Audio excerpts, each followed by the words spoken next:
C'est une nouvelle semaine que nous entamons et on espère qu'elle démarre bien cette semaine chez vous. Bienvenue dans le Grand Talk. Avec nous sur le plateau ce soir, il y a Monsieur Élisée Boloubeu. Bonsoir Élisée, comment allez-vous? Bonsoir Brice, je vais très bien. Ça va. Bien votre week-end? Super bien. Maison? Maison, tout le week-end quasiment maison et église. C'est les deux endroits où je suis resté tout le week-end. Vous êtes resté plus à l'église qu'à la maison? Non, plus à la maison qu'à l'église. Non, plus à la maison qu'à l'église. Parce que c'est ça aussi souvent. Non, plus à la maison qu'à l'église. En tout cas, j'ai pris le temps de me reposer au maxi. C'était bien. Très bien. La bonne Super. mine surtout. Très bien. Merci. Les frais. Ouais. Rien là? C'est le fruit du repos. Bonsoir, comment allez-vous? Bonsoir Brice. Et vous, votre week-end? Ça va, super.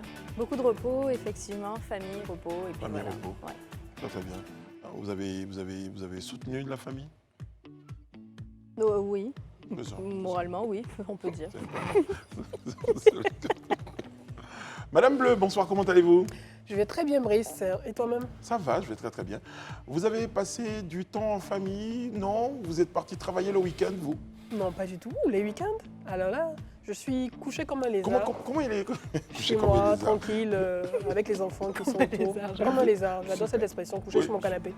Comme il est là. Mais j'étais contente parce que ce dimanche, j'ai fait du poisson rôti, du poisson, on va dire, braisé au four.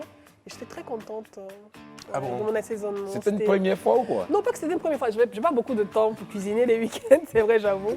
En général, on va Du commander. temps, pas l'expertise, hein, que le Non, temps. non, j'ai l'expertise. Mais en général, on préfère se faciliter la vie. Monsieur Bleu va acheter de la nourriture dehors, on mange et tout. Mais cette fois-ci, j'ai voulu... Mais Edith, Voilà. inviter des collègues, tu connais Inviter des collègues? le principe, Venez nous dire... le principe d'inviter de Voilà. ses collègues. Non, mais- Venez nous dire, j'ai fait du poisson, j'étais très content. Ah, j'étais très contente. Et non, mais je nous, sais pas, je oui. connais pas vos positions. Il y a repos famille, il y a repos famille. Le repas famille qui n'exclut pas de répondre à une Genre, On aurait invitation. pu faire un tour, c'est J'ai parce qu'on n'était anticipé pas sur votre invités. agenda. Très bien. La prochaine fois. Et il y a les deux petits bleus, j'ai vu qu'on fait de la peinture, c'est trop Oui, trop oui. mignon. font de la Le peinture? petit bleu, oui, le dernier, qui fait de la peinture aussi avec son papa. Ah, ben là. C'est de la peinture, C'est ça? son assistant. Eh, c'est de la Son bonne petit peinture. assistant. C'est de la peinture, ça? Ah bon, c'est de la peinture? Faut m'envoyer ces images. C'est abstrait. Pas de problème, tu pourras les C'est expertiser. abstrait, oui, parce que c'est facile, là. Qui nous passe deux, trois... Il y en a qui font ça, qui font des millions. Si, hein. si, Ben oui. si, exactement. Il faut savoir de qui tenir. on dit. Exactement. Monsieur Alain Toussaint, lui, je suis convaincu, mais absolument convaincu qu'il a travaillé le week-end. J'en ai la preuve. Brice, c'est exact. On ne peut rien vous voilà. cacher. Non, rien. Voilà, je continue de travailler sur un livre politique. Ah, trop bien. Voilà. Très Donc, bien. je continue la retranscription avec une collègue. Voilà. Dans quelques mois, on vous dira. Très bien. On attend En de tout voir. cas, on croise les doigts et on en saura un peu plus. Bien Du sûr. coup, là, je me dis, mais les gens ont des projets et moi, je suis là, repos famille, ça paye pas ça, hein, franchement. Élisée, il faudra qu'on Olivier, revoie. il pense à son salut.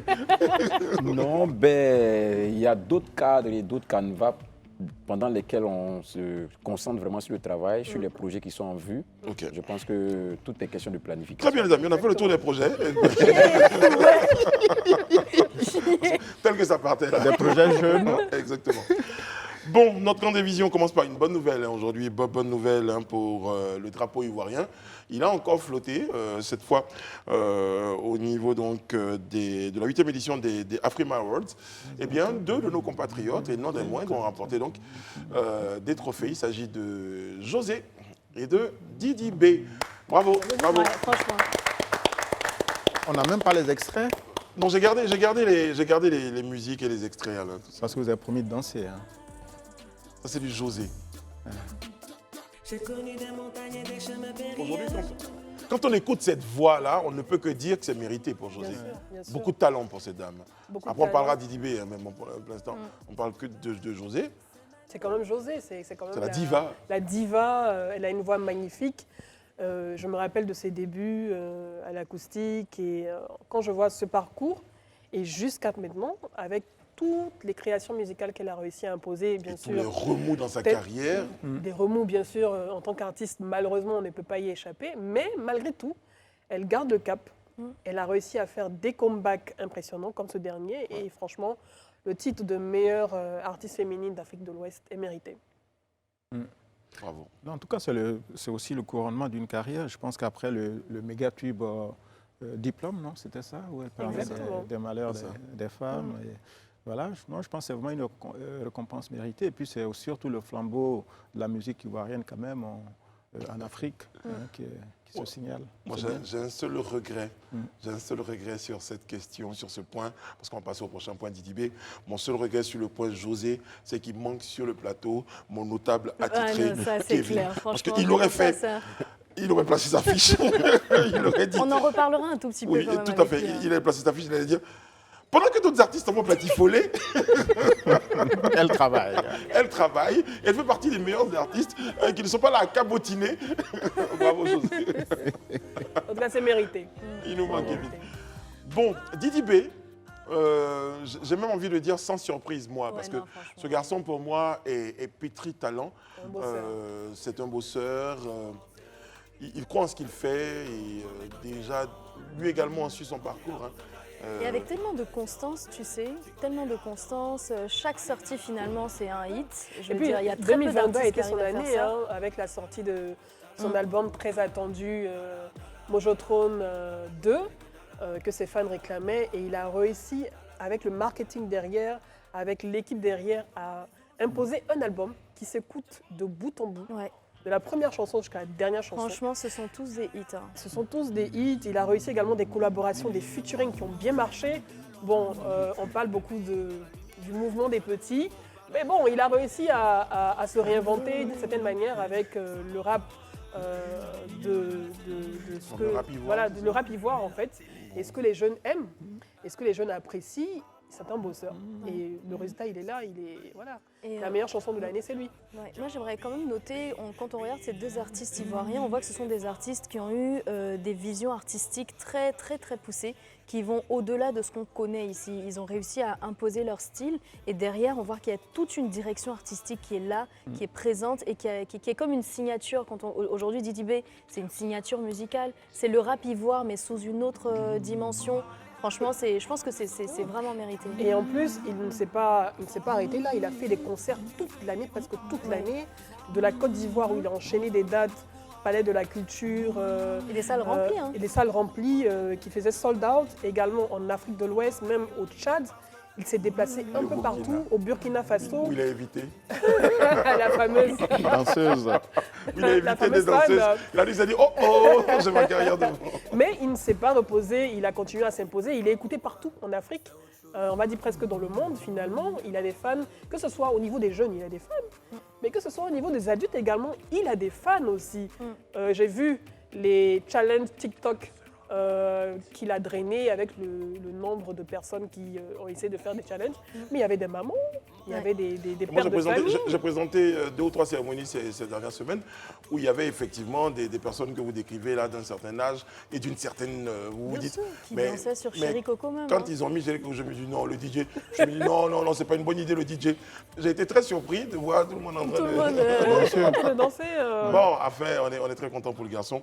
Et comme moralité de l'histoire, il faut travailler. faut travailler. Il faut travailler. Et je voulais juste ajouter que les prix qui ont été remis à Dakar sont quand même des prix qui reflètent vraiment les choix du public. Parce qu'on avait par le passé les Cora Music Awards, sur la notoriété, la popularité, etc. Aujourd'hui, il y a la notoriété, donc la popularité et autres, mais surtout le résultat du point de vue économique. Ouais. DDB, c'est un peu plus de 20 millions quand même sur les plateformes de streaming, donc ce qui veut dire qu'il a à la fois des fans, mais aussi des personnes qui Ouais. consomment sa musique. Donc c'est quand même un élément assez important. Donc quand il reçoit un prix international, je pense que c'est vraiment tout à fait mérité. Et il l'a dit, en 2023 encore, il est là. Ouais. Et je crois qu'il Il aura, prépare il beaucoup aura de un surprises, concert, ouais. là, je pense début février À Paris. à Paris. Oui. En tout cas, je pense qu'il est dans la juste constance de Voilà. sa propre croissance. Il a juste omis de remercier son public. Il a remercié, il a eu une pensée pour sa maman, Pour sa femme. pour son producteur, sa femme également, son papa.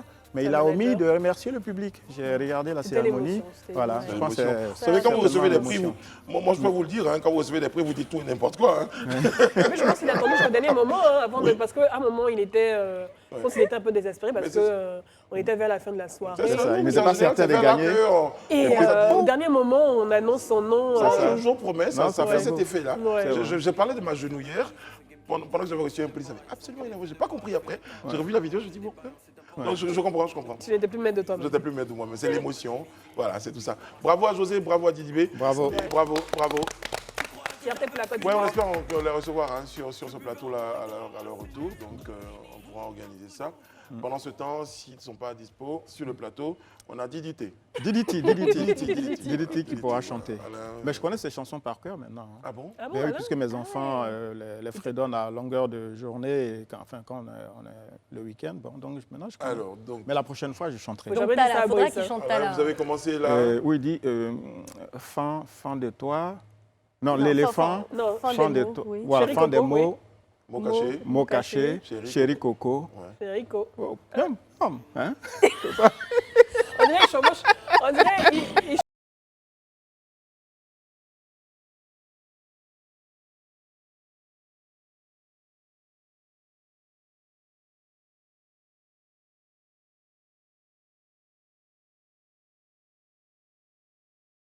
En général, c'est là qu'on dit ne touchez pas au réglage de votre poste de Téléviseur. C'est tout à fait normal, tout va bien. Non, j'aime bien. Ça, c'est la danse. Oui, c'est la ça, c'est danse le- des pans. Non, mais ça, c'est le côté BT, vous savez, Ah, quand on le est côté machin. Les pans. Le côté BT. C'est pas mal ça. Bon, allez, c'est nos petites. Mais on rigole, mais il n'y a personne qui lui a montré le vrai pas, finalement. C'est vrai, c'est vrai.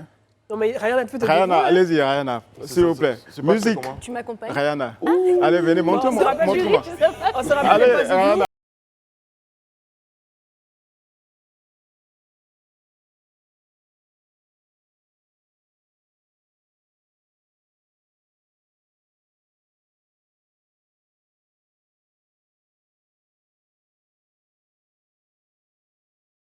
Arrêtez, arrêtez. Quand on assis, tout le monde sait danser. Oui, Ça tant marche qu'on pas est avec Alain. tant qu'on est assis, tout le monde sait danser. Même cette Maxime ne marche pas Il y a avec un Alain. bug avec Même assis, j'ai du mal. J'ai pas gueule, hein. Non, mais tu sais que dans les danses, là, il y a des courants, en fait. Alain, il est dans un courant de la danse, en fait. Voilà, parce que dans les danses, il y a plusieurs courants. Donc, Surréaliste. Voilà, il est dans un des Surréaliste, courants- exactement. dans les courants de la danse. Allez, les amis, on évoque la vidéo du jour. Sur ce plateau, on a régulièrement évoqué la question de l'incivisme, de l'indiscipline, d'autres mots. Eh bien, on va regarder cette vidéo-là. Outrage à agent de police. C'est un passager qui est interpellé. Regardez la vidéo et puis on la commande derrière. C'est notre vidéo du jour. À tout de suite. Parle de mes parents. J'ai dit parle de mes parents. Parle de mes parents, je te gifle. Hey, ne me touche pas. Parle de mes... Ne me touche pas. Monsieur, vous voyez, ne me touche pas. Je lui dis de ne pas me toucher. Mais je dis parle de mes parents encore, je te gifle. Parle de mes parents encore. Parle de mes parents. Non, tu es policier. Tu as parti à la maca, tu t'amuses avec moi. Tu sais, je suis qui? Fais mon truc à partir de 2000. Mendiant, va. Mendiant, là. Faut bien me filmer, toi. Faut bien me filmer, même. Alors, est-ce qu'on a la vidéo ça, ces événements se déroulent entre 12h et 15h. Et après, À 19h. Et après, changement d'ambiance. Changement d'ambiance. Changement d'ambiance, ça 24 heures plus tard. donne ça. 24 heures. Bonsoir, je me présente Melvin Lorne. Hier à 9h à la Golf, j'ai eu un problème avec un policier par manque de compréhension et j'ai eu des propos déplacés en disant qu'il était un mendiant. Et vraiment, c'est vraiment le manque de compréhension et je m'excuse auprès de toute la hiérarchie de la police nationale de la Côte d'Ivoire. Vraiment, je m'excuse beaucoup. Je m'excuse beaucoup. Changement d'ambiance. hein, c'est Exactement, exactement. Ça, on peut le dire.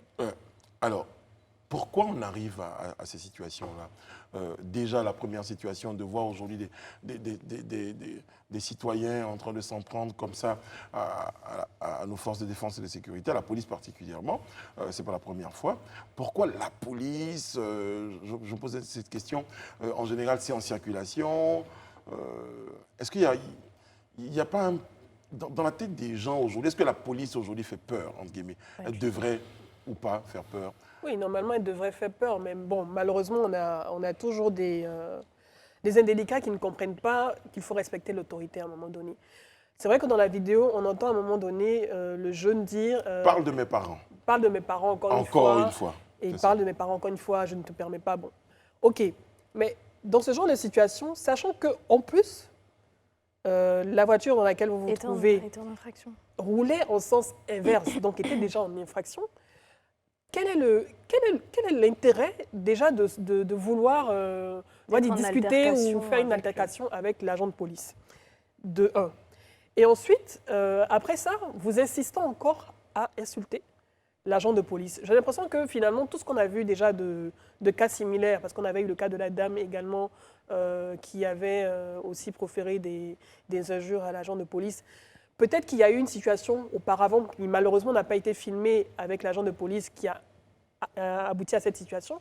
Mais vous n'êtes pas malheureusement en situation où vous êtes capable de pouvoir avoir la vraie question, défendre. j'en parle avec Alain et il faut faire attention. Élisée et Réana certainement, vous avez donné votre point de vue. Aujourd'hui, la bonne attitude, ce serait laquelle en fait? Aujourd'hui, vous êtes peut-être face, parce que là, tel que vous présentez les faits, on est peut-être en face de quelqu'un qui aurait pu être invectivé également par l'agent de police. Mais face à cette situation, comment on réagit pour ne pas qu'on se retrouve dans ce genre de cas? Est-ce que ce n'est pas le fait de répliquer qui occasionne tout ça? Oui, mais en fait, qu'est-ce qui a peut-être amené l'agent de police? Après, on ne sait pas, puisqu'il dit que l'agent de police aurait parlé de ses parents.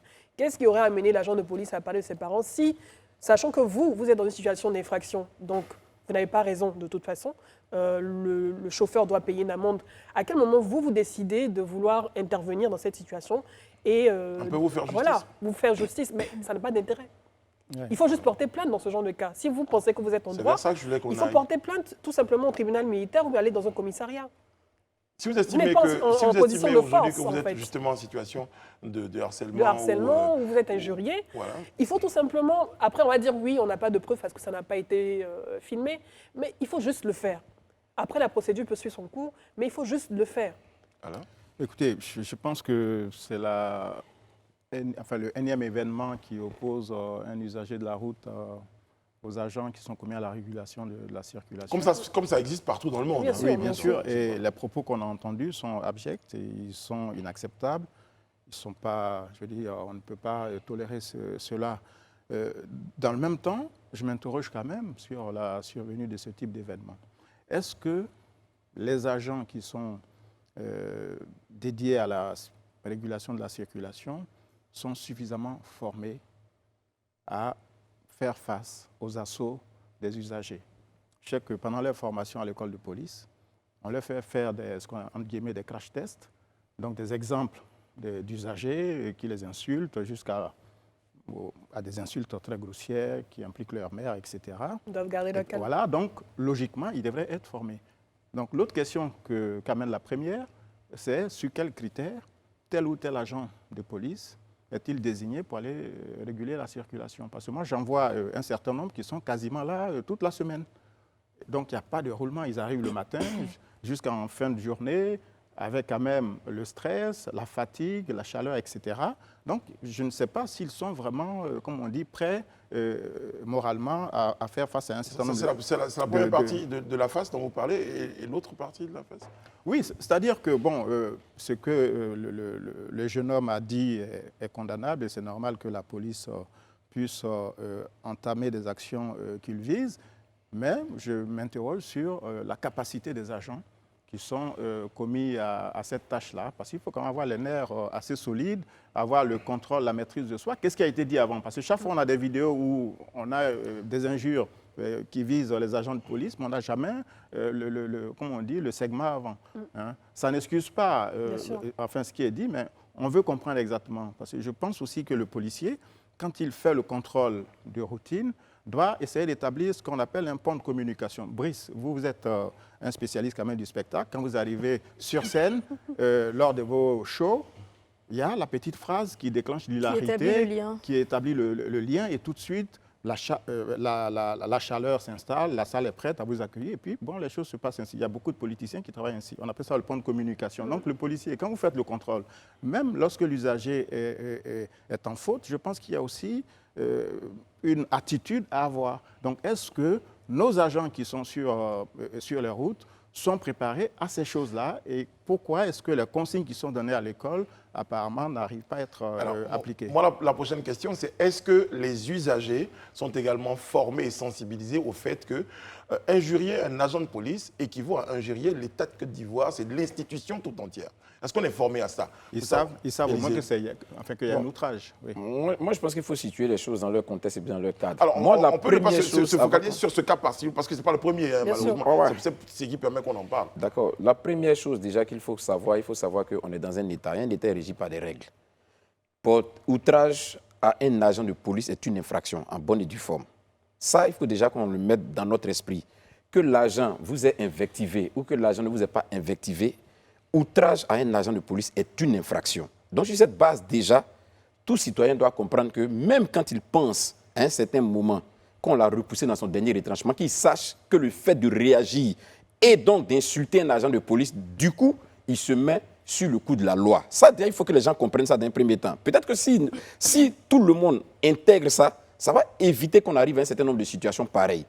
Maintenant, comme je l'ai dit, c'est vrai que l'agent peut être lui-même auteur de la faute. C'est une réalité. Au cas où il est auteur de la faute. Au cas où il est auteur de la faute, la loi aussi nous donne des dispositions à notre niveau, en tant que citoyen, qui est notamment de porter plainte, soit à un commissariat en bonne et due forme, à une gendarmerie, brigade de gendarmerie, ou même au tribunal militaire. Si on estime, si on arrive effectivement à avoir les références de la personne, tout ce qu'il y a, on peut... Et aujourd'hui, là, il a même été institué que chaque agent ait sur sa tenue des références, son matricule et notamment son nom. Et tout ça, il doit l'avoir. Donc, logiquement, si j'estime que j'ai été victime et que j'ai des preuves de ce que je suis en train d'avancer, mais je porte plainte en bonne et due forme. Mais on ne peut pas accepter, en tant que citoyen lambda, d'assister à une telle scène où, pour moi, je trouve que c'est l'État qui est en train d'être bafoué. Quel que soit ce qu'on pourra dire, on n'a pas vu l'autre partie de la vidéo, mais le fait déjà de voir un agent en train d'être injurié, en train d'être traité comme un citoyen lambda, comme quelqu'un qui n'a aucune valeur, pour moi, c'est l'État qu'on est en train de bafouer. Et ça, ce n'est pas normal, c'est inadmissible. Aujourd'hui, il faut qu'on apprenne à marcher en fonction de la loi. On est dans un État, on n'est pas dans une bananière. Il y a des principes, il y a des règles, il faut juste les suivre. Et puis, c'est des vidéos aussi qui font un peu le tour, on va dire le tour des réseaux, le tour du monde. Les pays étrangers voient ce qui se passe, voient que l'autorité aussi, d'une certaine manière, est bafouée. Ça peut donner des idées à certains. Et comme le dit souvent, je pense que c'est Daouda qui le dit, il serait intéressant, en termes de réforme, vu la recrudescence de ce genre de situations qui se produisent, pouvoir peut-être penser à insérer des caméras sur les uniformes oui, parce que des en général, policiers. les vidéos qu'on voit en comme général, on le voit, malheureusement, oui, et ça bien faut le sûr. dire, ce Voilà. sont des vidéos qu'on voit Tronquées, on va dire, voilà. voilà. Le contexte. Voilà, qui ne placent pas toujours Ouais. le Dans le contexte. contexte. On Donc, voit comme on le quelqu'un voit juste en train voilà. de la séquence de la réplique. Exactement. C'est ça. Comme on le voit aux Je pense États-Unis, que c'est-à-dire que lorsque l'infraction se produit donc, concernant l'usager, lorsqu'on demande des comptes aux policiers, on demande également son témoignage, pouvoir retrouver donc la vidéo de cette journée, le film de la journée, pour pouvoir retracer événement, le fil des événements et voir situer les parties. Les deux parties peuvent être en faute également, de toute façon. Donc, instituer une caméra sur l'uniforme du policier pour permettre à ce que les deux parties puissent également avoir une position. Je pense quand même que Edith, Alain et Élisée ont très bien fait le tour sur les questions même juridiques sur lesquelles je m'aligne totalement. Je suis totalement d'accord et c'est indéniable, hein, c'est un acte d'incivisme. Mais après, moi je pense qu'il faut regarder aussi à un pan du fond du problème. Pourquoi est-ce que dans d'autres pays, cet uniforme est tant respecté et pourquoi est-ce que chez nous, c'est aussi désacralisé? Qu'est-ce que, je veux dire, les agents sont aussi responsables de l'image qu'a l'autorité vis-à-vis de la population. Et qu'est-ce qui s'est passé pendant des années pour qu'aujourd'hui la population se permette de se tenir au même niveau qu'un agent qui représente l'État de Côte d'Ivoire? On sait tous qu'il y a eu des cas de corruption. On sait tous que quand on est arrêté, on voit souvent comment, même quand nous on a envie de faire les choses dans les normes, on voit comment les agents de sécurité nous parlent. Même quand on veut payer une contravention, ils vont venir eux-mêmes négocier. Voilà, en fait, c'est toute une manière de faire. Et moi, quand j'ai vu le début de la vidéo, je répète, hein, je m'aligne totalement avec l'acte d'incivisme, mais derrière, qu'est-ce qui a pu se passer pour qu'on se retrouve dans une situation où l'agent aurait parlé des parents du passager de la voiture de transport VTC. Donc en fait, ce que je veux dire, c'est qu'il n'y a pas de fumée sans feu et le respect, ça ne se demande pas. Encore moins pour ce type de corps de sécurité. Ça ne se demande pas, ça s'impose. Il y a des pays, moi par exemple, j'ai des origines libanaises. Au Liban, je veux dire, excusez-moi, il peut y arriver des cas comme ça, oui, et ces personnes payent pour leurs responsabilités. Mais en général, la population a un grand respect vis-à-vis en fait, des corps de sécurité. On les appelle maîtres en arabe. La traduction littérale, c'est ça. Donc, je veux dire, même quand on veut faire une blague à un agent de sécurité, il y a une posture qu'on a, parce qu'on reconnaît tout de suite l'autorité. Mais qu'est-ce que nos agents de police aujourd'hui nous ont appris, nous ont inculqué? Ils sont trop souvent très légers, très proches des populations. Malheureusement, il y a certains d'entre eux qui s'acoquinent et ça, Et la plupart d'entre nous, on a déjà été confrontés à Qui ça. font leur travail. On a déjà été confrontés à ça. Mais on est tellement habitués à certaines légèretés que bon, Mais après, est-ce que le mal n'est pas plus profond? Est-ce qu'il n'est pas même dans... Mais c'est celui que j'ai indiqué tout à l'heure. Je veux dire, au niveau de la formation de ces personnes qui sont commises à la régulation de la circulation, ce sont celles qu'on voit, donc qui sont un peu en front line. Non, ce que je voulais dire, moi, ce que j'allais jusqu'à imaginer même une forme de dégradation au niveau des valeurs. Mais en fait, je suis entièrement d'accord. C'est là que je voulais arriver avec toi.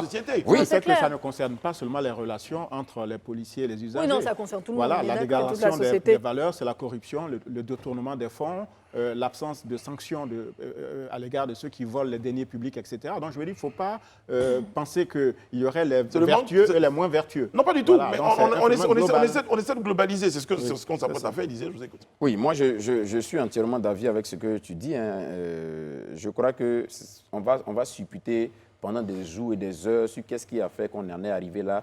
Moi, ce n'est pas le plus important pour moi. Toujours est-il que nous, on a des faits. Les faits nous ont dit qu'il y a eu outrage. On s'en tient à ça. Mais comme tu le dis, on peut pousser la réflexion un peu plus loin pour voir même la question réelle du civisme même au niveau national, à tous les secteurs d'activité. Ces policiers que vous voyez là, c'est des citoyens comme nous, c'est parce qu'ils ont la tenue qu'ils deviennent policiers. Sinon, en réalité, c'est des hommes comme vous et moi. C'est des Ivoiriens avant tout comme vous et moi.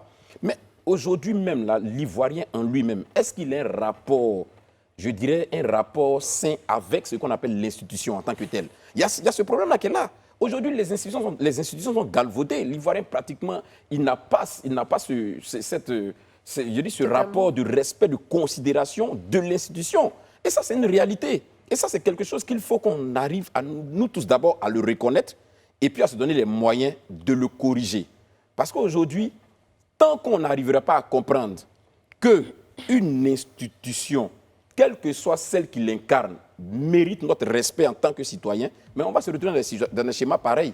Parce qu'aujourd'hui, certains estiment que, bon, l'institution telle qu'on la voit là, moi je ne me reconnais pas en elle, ça ne m'intéresse pas. D'autres aussi disent l'institution que moi je vois, ça ne m'intéresse pas.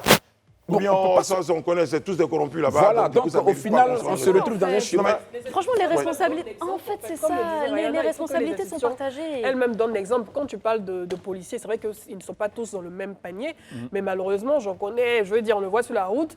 Certains qui vous arrêtent. Mais vous parlez des policiers, on a vu des élèves qui giflent leurs professeurs. Non, on va venir sur mais il y a des profs aussi que tu ne peux pas gifler. De la même manière, tu es arrêté et que tu t'attends à donner ta pièce d'identité et ton permis de conduire et qu'on commence à discuter avec toi, à causer alors que tu as un rendez-vous et que tu veux juste tendre ton permis de conduire. Mais comment vous voulez qu'un citoyen comme ce jeune homme, ce jeune homme respecte l'autorité alors qu'il est en faute? C'est simple, le respect, ça s'impose. Et il ne se remet pas compte qu'il est en faute. Brice qui est là comme ça, je ne peux pas le gifler. Parce que déjà, il a maintenant, c'est qui tu veux gifler. En plus, on s'étonne des congés anticipés. Bon, voilà, on va marquer une pause. On se retrouve tout à l'heure. Sujet passionnant. On va parler de la gifle. Nous sommes de retour sur le plateau du Grand Talk en compagnie d'Éric Broubleu, Élisée Bolugbeu, Alain Toussaint et Rayana Assi et puis le fou à la maison. Vous nous regardez sur nos différents canaux. 206 du bouquet Canal+, et numéro 6 de la TNT, également sur nos pages des réseaux sociaux. Vous êtes très nombreux à réagir, donc tout à l'heure on vous lira. On aura quelques-uns de vos messages que vous avez bien voulu poster sur nos pages. Les plus courtois seront lus, les plus pertinents également. Bon, pour les autres, vous savez quel sort leur sera réservé. Bon, on va parler un peu de prophétie quand même pour la suite.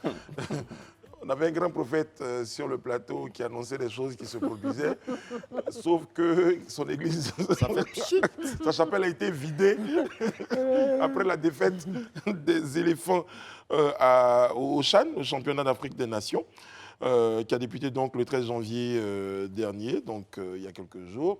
Notre pays, la Côte d'Ivoire, a été battu par le Sénégal. Élisée Bolugbeu, C'est de vous qui... Le Alors, prophète. Alain Toussaint qui avait Oui, pris les... J'avais noté les qui avait paris. noté les... On alors, rappelle les paris, Il avait s'il dit te plaît. 2 euros pour la Côte 2 d'Ivoire. euros. Qui c'est qui avait dit ça? Élysée. Le prophète? Oh, j'avais dit Enfin, 1-0 pour la Côte d'Ivoire. 1-0. 1-0, mais ça a été Enfin, le l'ancien résultat prophète. inverse. J'ai ajouté un but alors. L'ancien prophète, il ne lit pas bien les signes, en fait. Ça a été le résultat inverse. Il y avait 1-0, mais je me suis C'est trompé ça. dans du camp. Voilà. Moi, j'avais dit 2-1 pour le Faut bien Sénégal. lire les signes. 2-1 2-1 pour Et le je crois que j'avais Sénégal, dit oui. 0-1 moi pour le Sénégal. C'est ça. Comme ça. Oui, Rihanna, du coup, Mais on gagne l'argent. Profitez pas. ça. vous avez le nouveau... Attends, mais est-ce que Titre tu de as la- la mise à de jour, tu as profiter. les archives? Oui. Oui. C'est Rihanna, effectivement, qui avait dit 0-1 pour la Ouais. Côte d'Ivoire. Ouais. On vous avait Pour le mal Sénégal. regardé ce jour-là. Non, pour le Sénégal. Elle avait Le dit Sénégal. 0 pour le Vous Sénégal. avez mal regardé, Et mais Edith bon... avait dit finalement. 2-1 2-1 pour le Sénégal, pour oui. le Sénégal Allez, aussi. vous avez donc ce titre-là. On donne le titre de prophète. La prophétesse. Voilà, C'est parce moi qui qu'il donne disait toutes les Bouloubeu, lui, c'est un ex-prophète qui ne sait pas lire les signes. Alors, décryptage de cette rencontre. Moi, j'ai regardé le match. J'ai même regardé 2 fois. Je l'ai regardé aussi. Bon, on parle un peu de... globalement. Ouais, oui, j'ai regardé le match. Ouais, Il veut la rediffusion, la franchement, rediffusion. Supplice. Parce qu'il fallait que je me donne les raisons de mon analyse. La première fois, je le regardais en spectateur, en téléspectateur, et la seconde fois, je le regardais en expert. Oh, Voilà. Moi, j'ai Magnifique. regardé la fin du L'espèce match, mais d'écryptage. franchement, j'étais pas. Des deux équipes, j'étais pas du tout impressionné. Voilà. Alors, déjà, on va parler du CHAN. Donc, le CHAN a démarré le 13 janvier. Le vendredi, oui. Le vendredi en Algérie, C'est ça, sans le Maroc. effectivement. Voilà. Déjà, ça avait entaché un tout petit peu tout ce qu'on pouvait penser de bien du championnat. Le Maroc n'a pas pu effectuer des déplacements. Il y avait tout le rififi autour. Jusqu'à la dernière minute, on espérait quand même que le Maroc effectue des déplacements. Ça n'a pas été fait. Mais bon, l'Algérie rencontrait la RDC. C'était ça? Non, l'Algérie rencontrait la Libye. La Libye, pardon. À match d'ouverture. Et l'Algérie a battu la Libye 1-0. Très bien. Le pays organisateur c'est ça. a battu. Côte d'Ivoire, il faut qu'on en prenne de la graine. Quand même. Nous qui allons organiser donc, la prochaine CAN, il faut quand même qu'on batte notre première équipe. Je ne sais pas ce sera laquelle en match d'ouverture. Et puis il y a le match de la Côte d'Ivoire. Jusqu'à la deuxième mi-temps, jusqu'à la 70e minute, il y avait 0-0. Il y a même eu un pénalty contre la Côte d'Ivoire. Et le gardien de but s'est illustré de fort belle manière. Il a repoussé les assauts de l'équipe du Sénégal. Voilà. Et puis, comme d'habitude, vers la fin, Il y a eu un relâchement. il faut qu'on travaille les fins de match quand même, vous ne trouvez pas? Ben, moi, je pense que même pour ce match-là, c'est la fin du match est juste venue confirmer, je veux dire que tout le match en lui-même. On a vu une équipe insipide des éléphants de Côte d'Ivoire, sans inspiration, qui avait du mal même à aligner 2-3 passes successives. Vraiment, je me suis même posé la question de savoir d'où ils viennent. Même pour un pays où on peut prétester que le championnat n'a pas été de haut niveau, ou bien même qui s'est arrêté en cours de chemin à un certain moment, on ne peut pas produire un tel spectacle. Celui qu'on l'a vu, moi j'ai trouvé vraiment une équipe amorphe, une équipe sans vie, une équipe qui n'a même pas de réaction. Franchement, on sentait que les lignes étaient séparées de l'arrière jusqu'à Très décousu, l'attaque. Il n'y avait hein, vraiment pas décousu. Et puis, je pense il y avait que même en aucune face- coordination. Même en phase 2, je veux dire, l'équipe du Sénégal, je ne vais pas la minimiser, mais elle n'était pas forcément à la hauteur. La preuve, elle n'a marqué qu'un on seul a eu but. beaucoup Bon, de hors-jeu. C'était effectivement pas une équipe assez splendide du oui, Sénégal. elle était prenable. Quoique en termes quand même de rendement, je pense qu'en termes de possession C'était du mieux. rendement, elle était meilleure que la Côte d'Ivoire, mais ce n'était pas une équipe flamboyante équipe prenable. du Sénégal. Voilà, donc le résultat pour moi-même est un résultat mérité. Et puis, mais si l'équipe de Côte d'Ivoire même avait pris 5-6 buts, moi je ne serais même pas surpris. Malheureusement, je dirais peut-être heureusement pour nous, les attaquants sénégalais n'étaient pas aussi percutants qu'on l'aurait souhaité. Ils n'avaient forcément pas un Sadio Mané local qui aurait certainement détruit cette défense des éléphants. Il y avait un Mané, mais ce n'était pas le bon. qu'on C'était le Mané a de vu. Kouassi. Franchement, Le Mané de c'était un spectacle, comme je l'ai dit, très insipide. C'était une équipe des éléphants sans vie qu'on a assisté. Franchement, est-ce que pour ceux qui étaient sur le plateau, qui estimaient même qu'il ne fallait même pas qu'on y aille, est-ce que cette performance-là ne vient pas... leur donner raison. Mais c'est ça, je me Totalement, dis. totalement. On se dit finalement, est-ce que c'était nécessaire? Parce que si au bout de 2 matchs, on n'est pas capable d'avoir au moins une victoire, sachant qu'on va rencontrer la RDC pour le 3e match, et que c'est quand même un morceau à prendre, il y a des questions à se poser. C'est vrai que Sidi Diallo a essayé de les motiver après la défaite. Mais pour la deuxième mi-temps que j'ai vue, comme tu le disais, le Sénégal était prenable.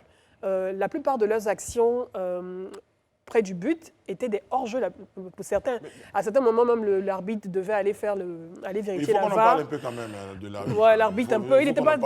Parce que deux deux vérifications avec la VAR. avec le temps que ça prenait. Avec le temps que ça prenait, des minutes en plus. Même le but, c'est juste après consultation Oui, de la bien VAR que sûr. cela a été validé. Bien sûr, bien sûr. Donc l'arbitre également, c'était pas vraiment intéressant. Mais le match était insipide, comme tu l'as dit. Et on se pose des questions sur le championnat local finalement. Je ne sais pas si la majeure partie de l'équipe ivoirienne est composée des joueurs de la SEC. C'est ça. La SEC fait l'ossature, la grande ossature. Non, sinon il y a d'autres. hein. Non, Non, on pas a la dit la majeure grande partie, ossature. la Quand grande- tu prends l'équipe du Côte Casper d'Ivoire, n'a rien à voir avec ça. Je te Non, sens parce que vous content êtes comme dans ça. C'est pas grave. Finalement, un mal Merci. pour un bien. Oui, on n'a pas envie de s'associer à ces choses-là. Non, mais c'est l'image de la Côte d'Ivoire. Il faut qu'ils vraiment reviennent Exactement. au score. Bon, je pense qu'on aurait tort de minimiser quand même cette contre-performance, même si ce n'est pas encore terminé, parce qu'il y a encore 2 matchs. je C'est crois. c'est ça. Bon, Il y a le match contre la RDC et Voilà. ensuite contre on verra bien. l'Ouganda. Ça On fait verra peur. bien, mais Ouganda. je pense que tout ça, c'est quand même le résultat de problèmes structurels de notre football. Merci. J'ai regardé durant le week-end, là, j'ai vu une petite vidéo de 3 minutes sur la Mauritanie, voilà, comment ils s'entraînaient, les conditions dans lesquelles cette équipe est allée en Algérie, etc., les matchs amicaux. Donc, Elle a même battu la Côte d'Ivoire 3-0 La Côte d'Ivoire en amical. 3-0. On sent quand même que la fédération mauritanienne a pris une autre direction. Et il me semble qu'ils sont même venus ici à Abidjan prendre conseil auprès des Ivoiriens, etc., savoir comment ils peuvent organiser le football. Et puis, bon, ils font mieux que nous. Donc, il faut impérativement qu'on songe à régler nos problèmes de Je personnes. vais pas te dire, est-ce qu'on n'est pas en train de regarder la performance d'une équipe post-crise? Est-ce que ce n'est pas le résultat de l'équipe? Non, mais avec le La recul, crise, quand vous avec la disséquez les La performances de Non. l'équipe senior de Côte d'Ivoire, on n'est pas loin non plus, parce que c'est le même climat Bien sûr. qui entoure la sélection principale du pays. À un moment donné, il faut taper du poing sur la table et apporter les corrections qu'il faut avant la CAN de l'année prochaine. Ici, on a l'habitude parfois de regarder les problèmes et de dire, bon, on verra, avec Dieu, etc. faire- On les déplace, on les résout Voilà, pas. voilà, on les déplace, tard, on ne les résout plus pas. tard. Et ça, c'est un problème. Voilà. Le championnat ivoirien ne vaut même pas un quartier de corpo du quartier. Je suis désolé, moi j'ai pris le temps d'aller voir 2-3 matchs l'année dernière, mais c'est vraiment à pleurer. Ça fait pitié. Le football ivoirien, il y a une trentaine d'années, excusez-moi pour les plus jeunes, mais on allait au stade, les stades étaient bondés, il y avait une vraie compétition entre même les équipes de l'intérieur, le Sporting de Gagnoa. À l'époque, il y avait aussi les équipes à Boaké, Ma et autres. C'était un vrai championnat national. C'est à ce moment-là que les derbies portaient vraiment leur C'est nom. ça, oui. exactement. Mais aujourd'hui, on a un championnat qui n'a pas de visage, qui n'a pas de substance. Moi, personnellement, je ne connais même pas les noms des équipes, enfin des joueurs qui seraient les vedettes de tel ou tel club. Il y a quand même un problème. Il faut qu'on arrête de gaspiller les fonds publics à soutenir des sélections nationales qui ne sont pas en mesure de nous apporter les résultats escomptés. Que faire? Ben, C'est que bien faire critiqué, que faire? Non, Proposition. je l'ai dit sur ce plateau la dernière fois, on le disait comme ça sur un ton de rigolade, qu'il fallait vraiment regarder aux vrais problèmes de la fédération en elle-même et de Bien tout sûr. ce qui s'en découle. Vous savez, quelqu'un m'a dit une fois, le football, ce n'est pas que physique, c'est beaucoup de mental. C'est limite 70% de mental et 30% de physique. Donc derrière, quelles sont les conditions dans lesquelles ces joueurs-là sont? Qu'est-ce qui leur est promis? Qu'est-ce qui les motive? Qu'est-ce qui les accompagne Ils sont derrière? bien payés. C'est quoi le C'est soutien? ça. Moi, j'ai lu tout à l'heure la déclaration justement qui a été faite par le président de la fédération. Bon, je veux dire, on le fait comme ça sur le terrain, mais qu'est-ce qui est fait pour accompagner au quotidien ces joueurs pour qu'ils soient au meilleur d'eux-mêmes? Je veux dire, moi, c'est dommage quand je vois ça. Tu parlais justement d'il y a plusieurs années, et c'est vrai. Je veux dire, moi, mes parents m'ont parlé justement des belles années des joueurs ivoiriens. Il y a des noms qui ressortent que je n'ai pas forcément connus, mais que j'ai entendus par leur performance, et encore jusqu'à il y a quelques années. Donc, qu'est-ce qui se passe réellement, comme il le disait sur le plan structurel, au sein même des organisations de football? Qu'est-ce qui se passe pour que les morales soient aussi bas? Parce que moi, je pense que c'est vraiment une question de morale. C'est Parce ça. que sinon, quand on a perdu une fois, deux fois, on se voit un peu bafouillé et on sent une volonté finalement. Mais je peux vous assurer Même que quand le on moral, perd, c'est pas seulement ce qu'il faut. Hein. non, c'est pas seulement ce qu'il faut, mais ce que je veux dire, c'est que quand on a perdu régulièrement, on se sent bafoué et on donne tout ce qu'on essaie a. de se On sent racheter. une hargne, en fait. Non, mais après, et là, il y a des- on ne sent pas de hargne sur le terrain, honnêtement. Là, vous parlez de hargne, mais pas de motivation. il n'y a pas de motivation. Mais au-delà, de la technicité, rien que ça. ça. On a peut-être de bons joueurs, mais qui n'ont pas suffisamment de temps de jeu. Il y a le niveau de notre championnat.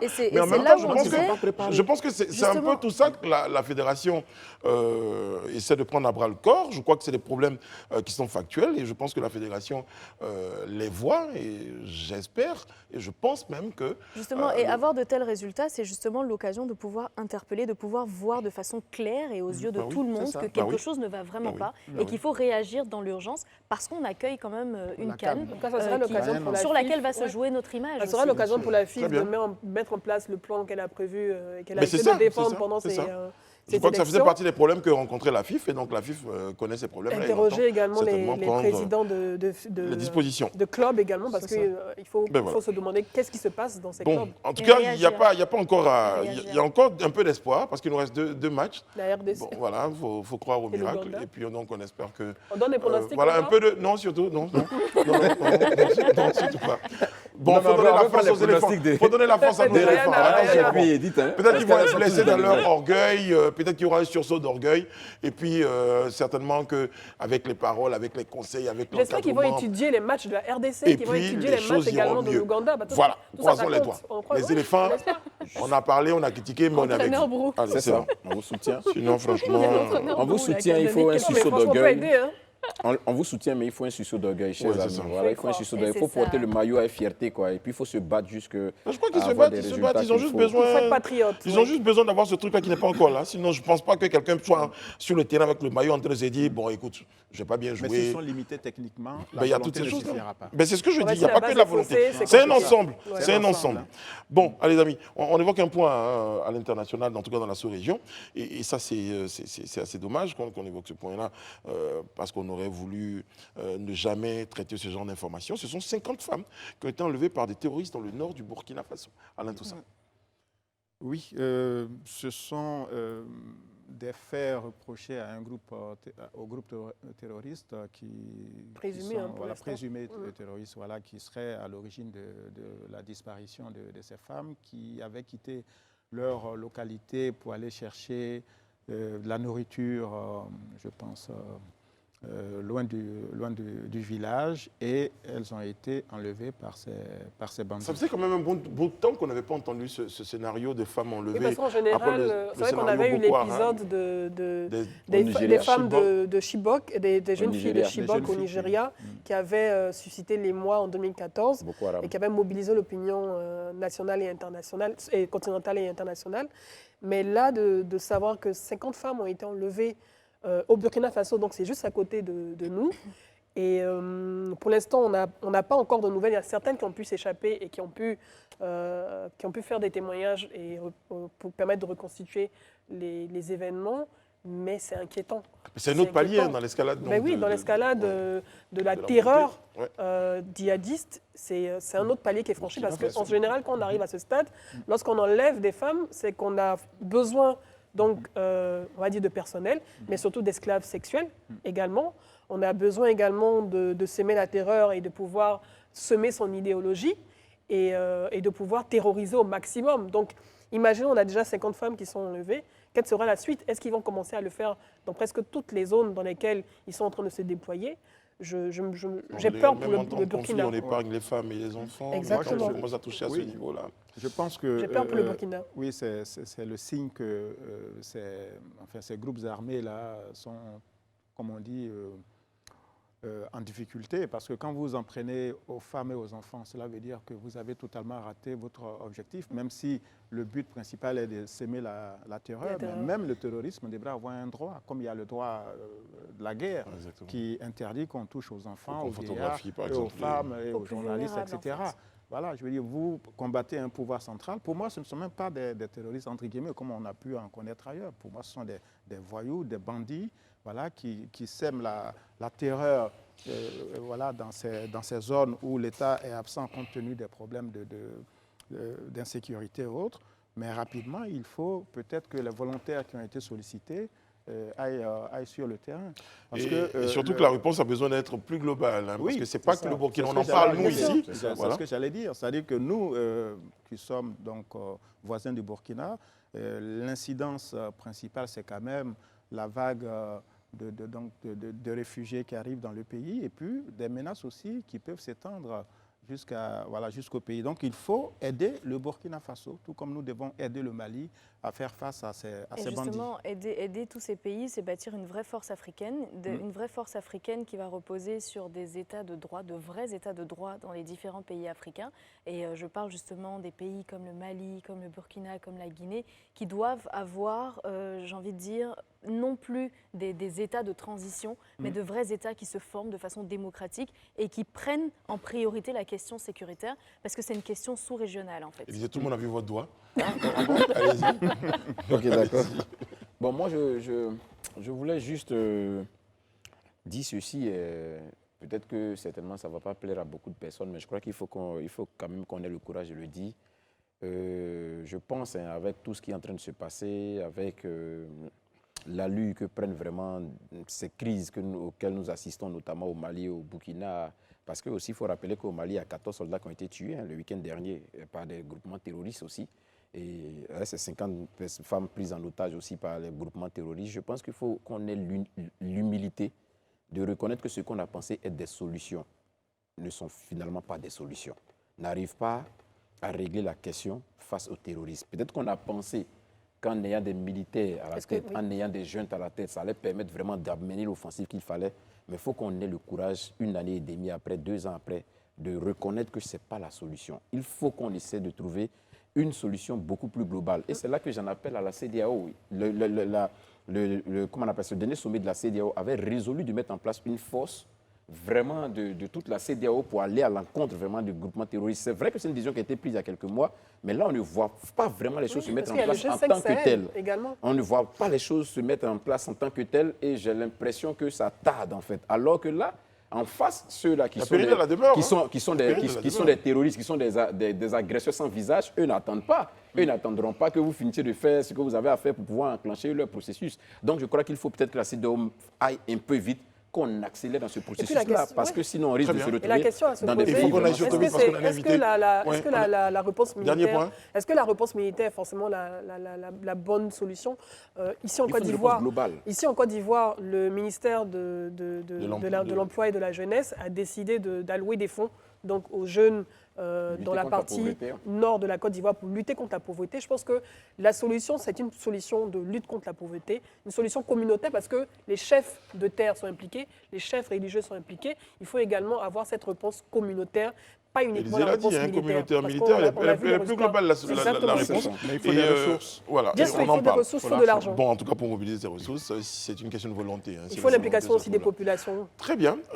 Voilà, donc notre petit clin d'œil, on espère donc d'ici là que ces femmes-là pourront retrouver la liberté et pouvoir retourner auprès des personnes, de leurs enfants, de la famille. Sur ce, mesdames, messieurs, nous sommes très heureux de recevoir notre premier invité. Il s'agit de M. Alain Sinclair, il est secrétaire général de la Fédération estudiantine et scolaire de Côte d'Ivoire, la FESI. J'ai des places. Bonsoir. Bonsoir. Je rigole. On remarque un détail tout de suite. Vous avez remarqué un détail? Un détail tout de suite. Vous n'avez pas la casquette. Qu'est-ce qui s'est passé, on a envie de dire? Non, mais je crois que c'est la situation qui l'impose aussi, certainement. Bonsoir, comment allez-vous? Ça va. Merci. Alain Sinclair, vous êtes avec nous, hein, on va aborder l'actualité sur le campus. Malheureusement, ce sont les noyades et pendaisons, donc malheureusement les décès sur le campus. On parle de la noyade d'un étudiant et ensuite du suicide d'un autre. Hein, je préserve les noms par respect donc, pour la mémoire des disparus. Aujourd'hui, quel est l'état des lieux donc, au niveau du campus de Cocody? Ok, merci bien. Je tiens à présenter mes condoléances à toute la grande famille estudiantine et scolaire de Côte d'Ivoire et d'Afrique. Vous savez, c'est un peu triste parce qu'on parle des conditions dans lesquelles nous allons vers la recherche de la formation, de la qualité de la formation. Mais aujourd'hui, on parle de décès. C'est ça, c'est ce qui est imminent. Sinon, des mois avant, on parlait des docteurs non recrutés qui vont marcher, qui sont emprisonnés. Et ça, pour nous, c'est un problème très grave. Nous avons demandé qu'il y ait des assises de l'école C'est dommage. Moi-même, peut-être un jour, j'allais me prendre. Parce qu'il a demandé les états généraux de l'école. Le gouvernement a organisé les états généraux de l'école sans ceux-mêmes qui ont proposé. Ensuite, j'ai demandé encore... Vous n'avez pas été associé, par exemple? Oui, pas associé, pas du tout. Or, c'est nous qui avons pensé. C'est nous qui avons conçu. Vous avez fait la demande et on ne vous a pas donné d'explication. On ne peut pas faire des demandes. On fait la demande à qui? Au Parce ministère. que c'est lors d'une grève, nous avons demandé qu'il y ait les états généraux de l'école. Parce que l'école va mal. L'école en général. Pour mobiliser tous les acteurs autour de l'école, en Côte d'Ivoire. Malheureusement, comme tout est politique, c'est ça qui est en train de là.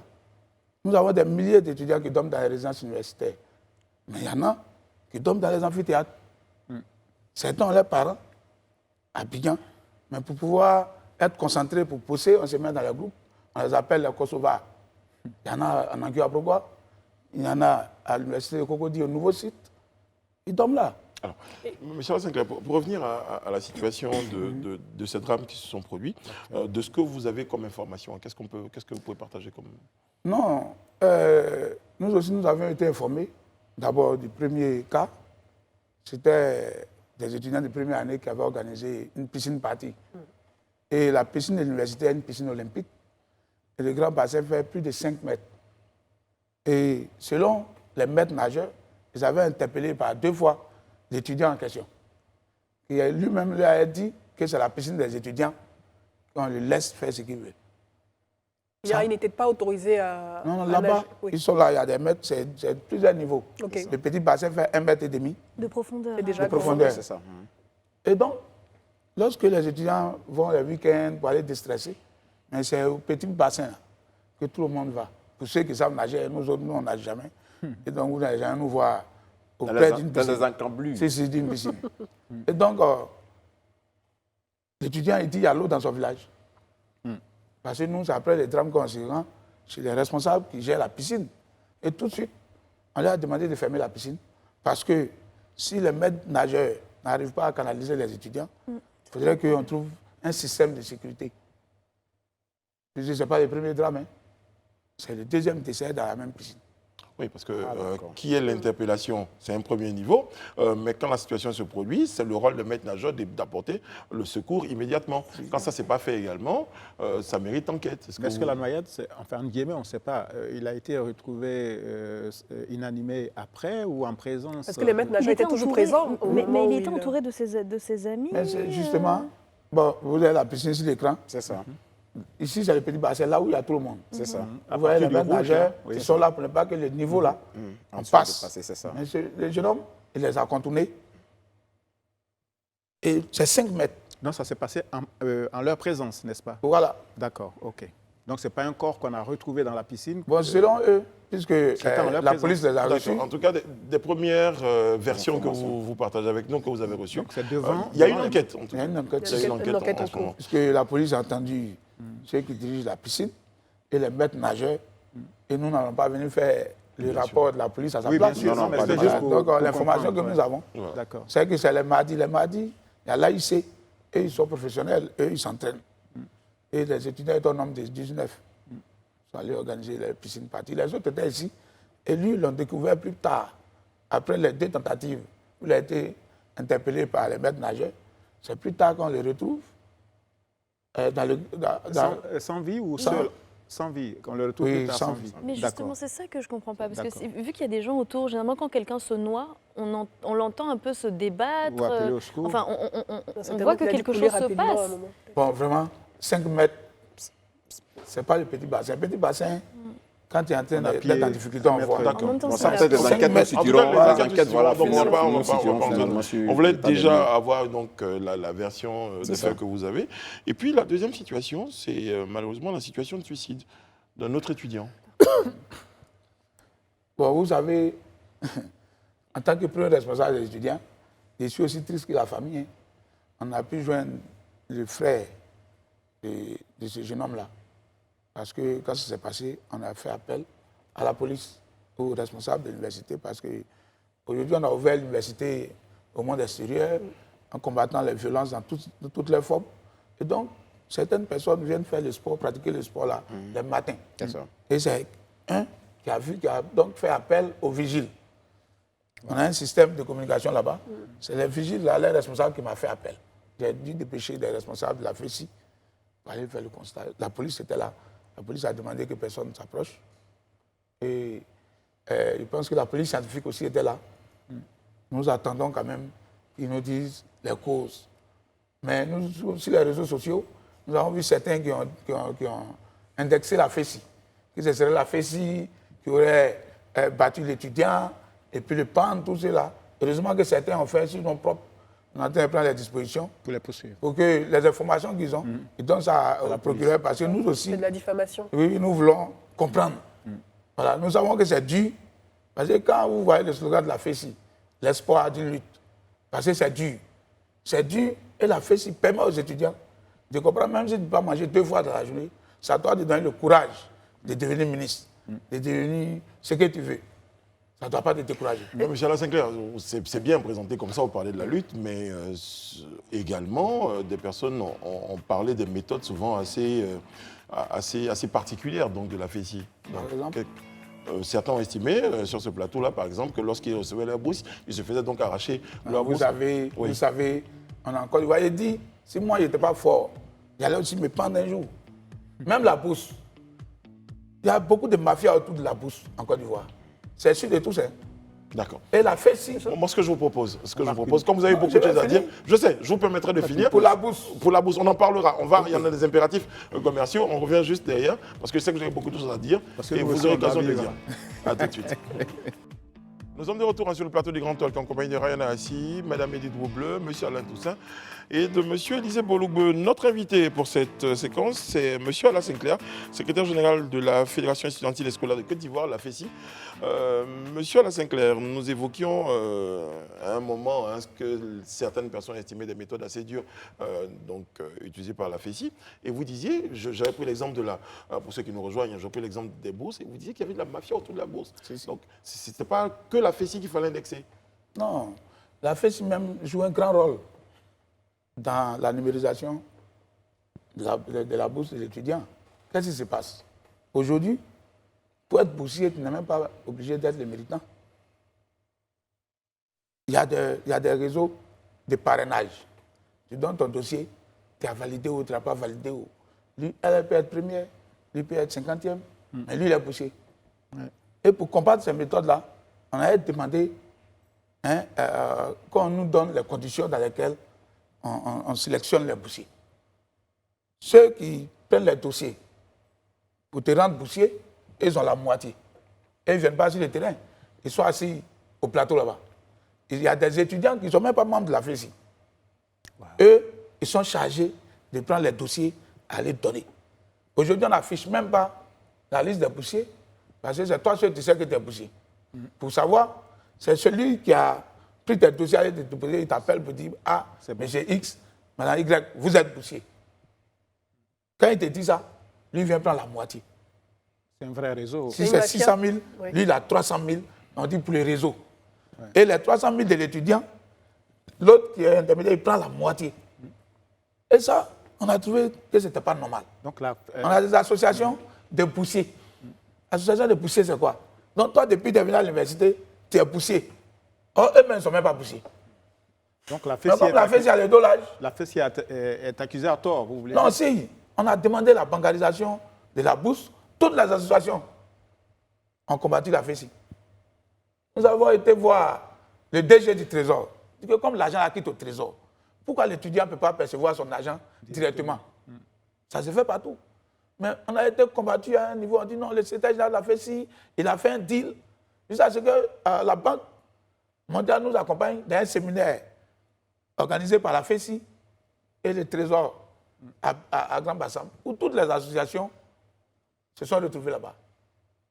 Nous avons alors ratifié un accord pour que désormais l'étudiant prenne sa bourse par Trésor Monnaie. Et ça se fait. Donc, ça, c'est la FECI. Hein. On peut vous féliciter pour ça. En temps normal, je pensais que le gouvernement se réunit pour dire vraiment, on félicite Sinclair là, que les chefs de l'État allaient le recevoir. On dit le gouvernement allait travailler, ils sont décidés. Non, ça fait 2 ans ce que vous dites. 2 ans, et nous, on ne comprenait pas les étudiants qui refusent de prendre l'argent par Trésor Monnaie, qui vont faire les rangs. Je lui ai dit, mais attends, vous là, je ne comprends rien. Comment te dire, reste à la maison, mais si tu es au champ, l'État t'envoie ton agent, toi tu dis, tu veux venir faire ça. Donc moi, je suis plus responsable de tout ce qui se passe là-bas. Et ça, il a dit partout. Les associations de poussières, les mafias, tout le passé, en le faisant. C'était pour ne pas que ceux qui sont assis au plateau, quand il y a 10 milliards de bourses, ils ont 5 milliards dans les hanches des étudiants. Très bien. Mais est-ce que ça a toujours été le cas? Est-ce que ça a toujours été le cas? Parce que vous êtes venu avec votre gouvernance pour changer les choses. Je me rappelle, lors de votre congrès, le mot d'ordre, c'était plus de violence. Zéro violence. Exactement, au sein de la FESI. Est-ce que finalement, ce n'est pas sous votre mandat que toutes ces choses se sont mises en place? Parce que si les étudiants eux-mêmes, lorsqu'ils ont entendu la digitalisation du paiement des bourses, se sont dit que finalement, ça allait peut-être être un handicap pour la FESI, est-ce que ce n'est pas parce que les années antérieures, les autres mandats, c'était le cas? Bon, je ne vais pas juger le mandat de ceux qui m'ont précédé. Moi, je viens et j'ai demandé aux étudiants d'avoir un comportement citoyen. Mais en demandant la digitalisation de la bourse, c'était pour que, après ça, on demande l'augmentation de la bourse. Parce que c'est 240 000. Ça n'a pas évolué. Ça n'a pas évolué depuis Ouvre-Boigny. Et quand nous, on va demander au gouvernement d'augmenter, on doit permettre aux étudiants d'aller à la banque pour prendre crédit pour financer leurs projets. Vous voyez, vous avez un projet de thèse, que vous n'avez pas un parent qui a le moyen, mais vous avez fait 100 ans à l'université. Très bien. Et disait pour le Ok, donc je pense qu'on va sortir un peu du cadre des bourses. Alain Sinclair, vous êtes devant nous aujourd'hui, vous êtes devant la nation. Moi, je voudrais qu'on soit véridique. Nous, ici à l'AFTV, on a fait un reportage sur le milieu universitaire et on a vu des étudiants qui étaient censés être des étudiants de la FESI, mais qui étaient comme des milices, qui ont même des tenues arborées, qui portent même des cagoules, qui ont même des attitudes comme, comment dirais-je, les forces spéciales, qui ont une manière de fonctionner. Et même dans ce reportage, on a eu à avoir des interviews avec des étudiants qui, après, ont fait l'objet de représailles de la FESI. Donc, vous ne pouvez pas nous dire sur ce plateau ici que la FESI n'a plus ses méthodes de rétorsion. Est-ce que vous pouvez le confirmer devant les parce que nous, on peut sortir la preuve de cette vidéo qu'on a faite et qu'on a eue, en fait, et les représailles qui ont été faites par la suite. Ah bon? Bon, enfin, Bon, qui aurait été faite. Non, si, parce que vous m'informez, vous parlez comme ce monsieur qui a dit que l'étudiant qui se serait pendu, c'est la FESI, que là-bas, parce que les gens sont pas dit ça. Non, je n'ai pas dit ça. Vous êtes allé à l'université, Je n'ai pas dit ça. si vous m'avez dit que votre véhicule a été cassé, que vous-même, votre front est cassé par la FESI, j'allais voir les preuves. Mais vous me dites les étudiants. Bon, allons sur la milice. Donc, allons sur. Non, il n'y a pas de milice, ce sont les étudiants. Ok, Je n'ai d'accord. pas accepté que vous injuriez des étudiants. Non, je n'ai pas injurié. Non, je n'injure pas. Qu'est-ce qu'une milice? Non, je dis, ils avaient une attitude de Qu'est-ce qu'une milice avec milice? des cagoules. Mais on Il y a a des vu des images. facultés à l'université. Chaque section a sa couleur. Vous prenez la faculté de criminologie et ils s'appellent la gendarmerie de la FESI. Donc souvent, les facultés disent, c'est eux qui organisent, comment on appelle ça, les quais. Parce que là-bas, il y a toujours d'altercations entre les gendarmes, les élèves gendarmes, entre les élèves policiers, tout le temps. Il y a un peu de Tu organises quoi, les quais de bus là, c'est ça? Oui, oui. Ah, d'accord. Ok. ok. Et donc, vous prenez ceux des sciences économiques et de gestion, et leur couleur, c'est le rouge. Donc, les mardis, vous allez voir des étudiants en t-shirt rouge, c'est comme ça qu'on les reconnaît. Sinon, la couleur de la FESI, c'est violet blanc. Oui, mais Et nous, c'est notre organisation interne qui nous permet de savoir qui a fait quoi à tel instant, tel jour. Et ça, c'est une organisation interne. Vous ne pouvez pas dire que l'habillement, l'accoutrement d'un étudiant fait qu'il est violent. non, mais c'est pas ce qu'il a Non, dit. il parle C'est pas ce du qu'il a reportage dit. qui a été diffusé sur Non. Live TV Non, mais, et qui est réel. Au-delà même de Oui, ça, au-delà même de ça. Avec des mais témoignages monsieur Alain Sinclair, d'étudiants, il va préciser sa pensée. Voilà. Une chose est sûre. Ah, donc vous avez pensé ensemble. Pourquoi? Bon, il est là. Pourquoi vous voulez qu'il précise ça? Non, parce que j'ai l'impression que Il vous... dit que c'est une... Oui, parce qu'en fait, Non, ce que mais il va vous préciser dites sa ne pensée, répond pas allez-y. trop, Non, mais, ça moi- répond mais pas à ce qu'il non, demande. monsieur Alain Sinclair, allons-y doucement. Non, on Voilà. n'est pas très parti fort. Voilà, donc doucement. Hein, on n'est pas très parti fort. Je pense qu'on est tous contemporains de la FESI. L'université, on l'a tous fait. On a même eu des personnes qui ont milité au sein de la FESI. Ah bon? Aujourd'hui, mais oui, aujourd'hui, je suis en train de vous dire, vous êtes devant la nation ici, est-ce que vous pouvez nous confirmer que les méthodes de rétorsion qui ont toujours été fustigées par la plupart de certains étudiants et même par des populations concernant l'attitude de la FESI, ces méthodes de rétorsion n'existent plus avec la FESI ou elles existent? C'est ce qu'on veut Confirmé savoir, ou juste. infirmé? Voilà, juste. Justement, moi-même, j'ai dit, moi je suis secrétaire général de la FESI depuis 2019. Quand il arrive, ma première activité là, hein, c'est c'est un colloque pour sortir la violence de l'attitude des étudiants, pas des étudiants membres de la FESI. Parce que ceux qui sont de la FESI, c'est eux qui les dirigent. Mais il y a d'autres étudiants. Il n'y a pas 3 jours où les étudiants médecins, SINES et les délégués étaient en train de se battre. Ils se sont blessés. Mais comme vous êtes hors, tout ce qui se passe avant, on dit c'est la FESI, parce que c'est la fédération. Mais je dis qu'il faut pouvoir éduquer au-delà des membres de la FESI, la jeunesse ivoirienne. Voilà, et c'est mon rôle. Et moi, depuis que je suis là, même les étudiants qui ne militent pas quelque part, ils savent que quand on m'appelle, quel que soit l'heure, je viens. Vous battez pour les droits des étudiants. Quel est votre regard, votre commentaire par rapport aux 46 doctorants qui ont malheureusement eu cette peine? Non, nous, on a demandé au gouvernement de les libérer. Parce qu'il faut résoudre les problèmes. On ne peut pas estimer que quelqu'un qui a fait 6 ans, 7 ans, 8 ans de sa vie a fait de la recherche n'est pas... Bon, les arguments qu'ils avancent, c'est trop faible. Nous avons demandé à rencontrer le Premier ministre. On avait voulu qu'il saisisse la question des docteurs. Mais vous avez vu la réponse du Premier ministre? Il a dit que tout le monde n'est pas obligé de travailler dans le public. Entre autres, il a dit autre chose. Par contre, j'ai un message. Non, en fait pour revenir sur ce J'ai une type de question sur le message, parce qu'il y a message. beaucoup de réactions, en fait, moi j'aimerais savoir, parce que vous avez parlé tout à l'heure de toutes les initiatives que vous avez mises en place pour enlever cet esprit de violence, on va dire, au sein de la FESI et enlever cette image. Alors, il y a un sein de pas l'université quand même globale. entre mettre en place des initiatives et voir les résultats de ces initiatives. Est-ce que vous estimez aujourd'hui que vous avez réussi à changer le visage de la FESI sur ce pan-là? En tout cas, pas totalement. Donc, il y a encore en fait des résidus. Oui, c'est des sommes. Ok. Vous savez, souvent même, quand il dit aux étudiants, non, ne faites pas ce qu'on dit ici au sérieux, gardez-vous là. Il y a certains qui ne sont pas d'accord. Le réflexe est toujours là. Pour eux, c'est comme ça qu'on reconnaît l'étudiant membre de la FESI de l'autre étudiant. Vous comprenez? Et moi, vous savez, la FESI est née à l'église Sainte-Famille depuis des années. On ne faisait plus les messes là-bas. Mais sous mon mandat, l'anniversaire dernier de la FESI, c'est passé à la Sainte-Famille. Sous mon mandat, la SOTRA, aujourd'hui, quand il y a des difficultés, même quand les bus sont en danger, ils savent que ce n'est pas la FESI. Parce que nous avons mis des mécanismes pour que véritablement les étudiants, membres de notre organisation, soient au service du développement de l'école. Est-ce que vous avez des bien relations apaisées constaté- avec le CRU aussi? Oui, le CRU, bon, les différents CRU, hein, souvent c'est chaud. Vous savez qu'il y a 6 000 lits pour plus de 100 000 étudiants.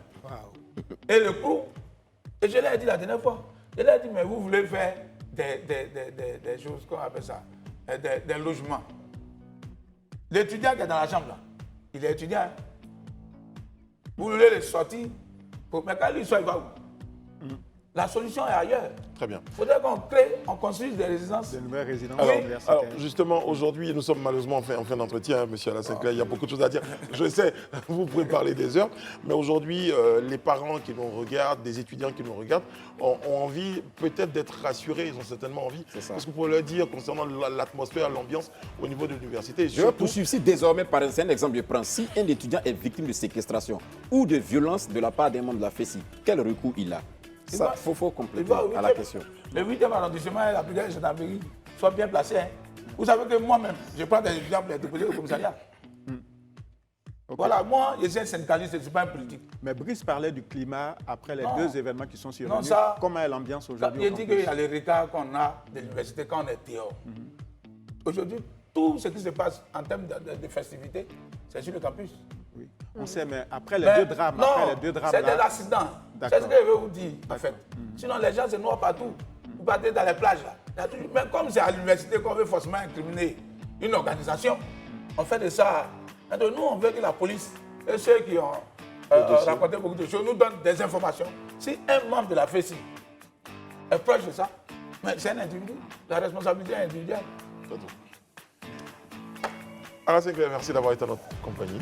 C'est toujours un bonheur de vous recevoir. Hein. Merci d'être- Oui, oui, je sais. On aura d'autres occasions de vous Sans la retrouver, de casquette. vous avoir sur le plateau. On n'est pas des- Nous on marque une courte pause. Il y a le JT, on se retrouve derrière pour la suite et la fin de notre rendez-vous. Notre invité s'appelle Serge Daniel, il est journaliste. Il sera notre compagnie pour décrypter un tout petit peu la situation au Mali, dans l'Afrique, hein, au niveau de l'Afrique tout entière. On aura l'occasion d'en parler. Merci beaucoup. Merci. Nous sommes de retour sur le plateau du Grand Talk, après le JT que présentait Sharon Camara qui vous donne rendez-vous demain à 19h45 pour un autre rendez-vous sur le plateau du Grand Talk. Pour ceux qui nous rejoignent, eh bien, vous avez Élisée Boloubeu, vous avez Madame Édith Broubleu. Le changeur de place. C'est ça. Tous les téléspectateurs l'ont remarqué, sauf ceux qui ne savaient pas, comme disait un Qui grand vient penseur. d'arriver. Élisée Boloubeu. Beaucoup d'hommes ne le savent pas, mais vous avez changé de place. Rien à dire. Bonsoir. Bonsoir, Brice. Bien, Bonsoir. Alain Toussaint est avec nous. Oui, à la même place. À la même place, exactement. Il nous a rejoint un des meilleurs journalistes d'Afrique et du monde. Eh bien, oui, on le pense vraiment, vraiment. Serge Daniel, bonsoir. Bonsoir, vous pouvez jeter des flèches avant les fleurs, ou les fleurs avant les flèches. J'attends. Vous êtes correspondant donc pour Radio France Internationale et France 24 également, et puis d'autres radios.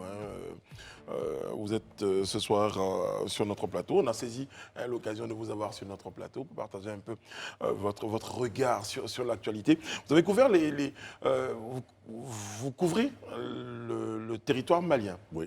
Voilà, Le Sahel un peu. Le Sahel globalement. Et donc vous avez été très très proche du dossier d'un dossier qui nous tenait à cœur, le dossier des 49 militaires ivoiriens. Alors nous vous avons sur le plateau justement pour partager avec vous votre regard donc, de cette actualité sociopolitique globalement dans la région. On parlait tout à l'heure des terroristes. Déjà, votre regard sur la situation des 50 femmes qui auraient été enlevées donc, au Burkina Faso par un groupe terroriste. Alors au Burkina, c'est quand même important ce qui se passe. Ça rappelle ce qui s'est passé à un moment au Nigeria. Donc on peut penser que ce sont les mêmes groupes ou des groupes qui imitent les autres. L'idée, le principal objectif des terroristes, ou ce qu'on appelle les djihadistes, il faut le savoir, c'est de frapper les esprits. Ils ne vont pas enlever les hommes, ils vont enlever les femmes. Et la femme, c'est l'innocence d'abord. La femme, c'est qu'on va respecter la femme. Et donc ça, c'est très important. Donc ça, c'est fait sciemment. Et ça me rappelle tout de suite ce qui s'est passé au Nigeria. Ils ne vont pas, je pense, les tuer. Parce que si vous voulez les tuer, on les tuait sur place. Donc, c'est pour revendiquer. Pour qu'on parle d'eux, parce que les terroristes rêvent de deux choses. Qu'on parle d'eux. Qu'on ne les oublie pas. Qu'ils contrôlent le territoire, ça c'est très important. Et qu'on fasse de la communication, je l'ai dit tout à l'heure. C'est triste. Je sais que ça va devenir tout de suite une affaire planétaire, parce qu'il s'agit des femmes, et ça c'est très important. Vous avez vu, dans le cas du Nigeria, par exemple, à l'époque, c'était Madame Obama. Je me souviens, elle avait fait des tweets, etc. On avait même Bring Back Our Girl. Exactement, c'était le slogan. Exactement. Donc, et c'est ça c'est l'objectif. Voilà. Très bien.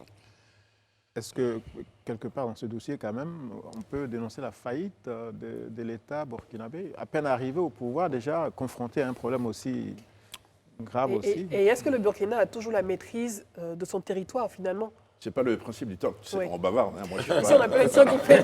si vous me bombardez, je vous bombarde. Non, mais j'allais leur rappeler le Voilà, principe. attention, moi je suis pas le spécialiste. Voilà, je suis pas saint, j'ai pas la science infuse. C'est Voilà. ça. Mais sur l'État, oui. Je pense qu'il est inévitablement.